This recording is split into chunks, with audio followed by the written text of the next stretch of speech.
Coming up this Thursday, families mourn the deaths of the 325 lives lost in the South Korean ferry accident. Also, President Obama starts off his trip to the Asian continent. And Malaysian officials are looking into new technology for the continued search for Flight 370.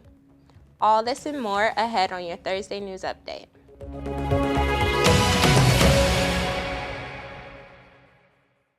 Thank you for tuning in this Thursday. I'm Chazz Johnson. We begin with our top story. 325 lives were lost when a ferry carrying high school students on a field trip sank off the coast of South Korea. Now the loved ones and the entire country are mourning the loss.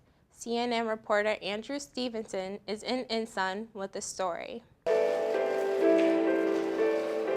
A procession of the saddest kind, portraits of the young who will now never grow old.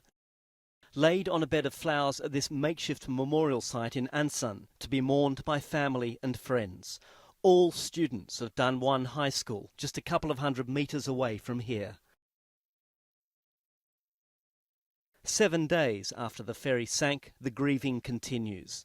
7 days ago, 325 excited teenagers set off on board the ferry Sewol to Jeju Island. Most will never come back.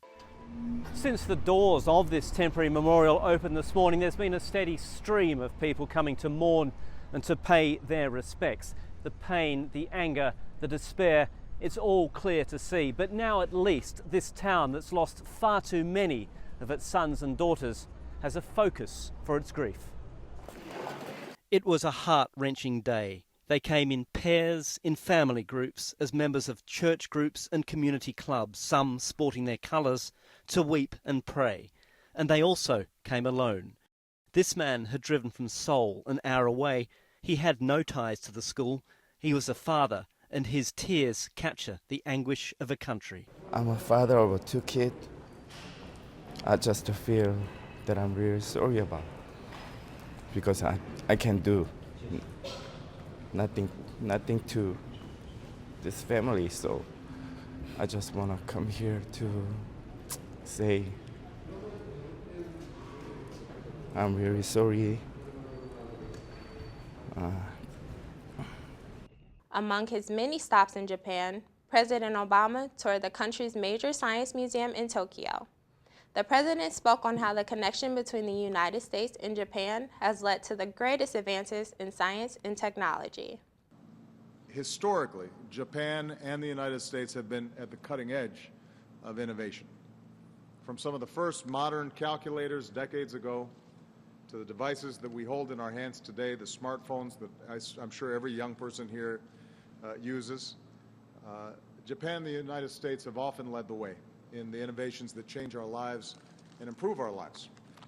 And that's why I'm so pleased that the United States and Japan are renewing the 10-year agreement that makes so much of our science and technology cooperation possible.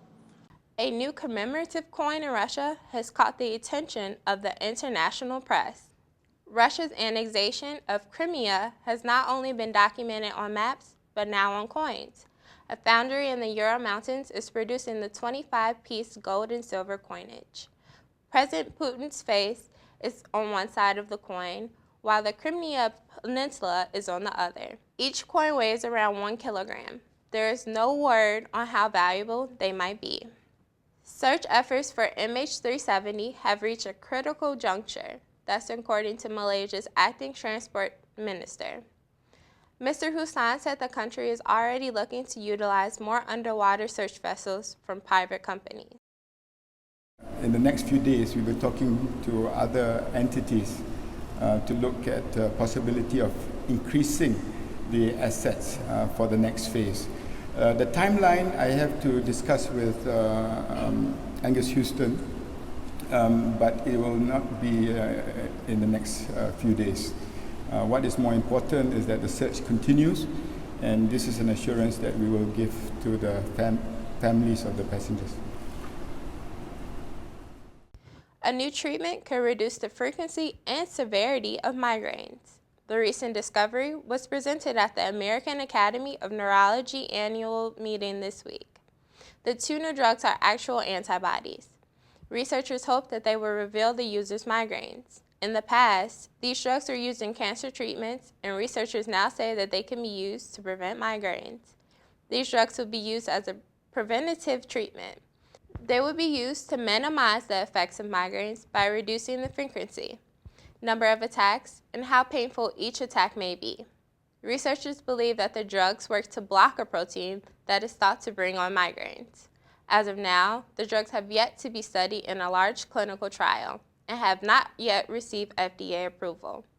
Researchers think that it will be at least 3 years before these drugs reach the public. And that will include this news update. To keep tabs on all of the latest news, weather, and sports, be sure to follow us on Twitter at Valpo VUTV. And be sure to like us on Facebook. I'm Chazz Johnson. For all of us here at VUTV, have a great rest of the day.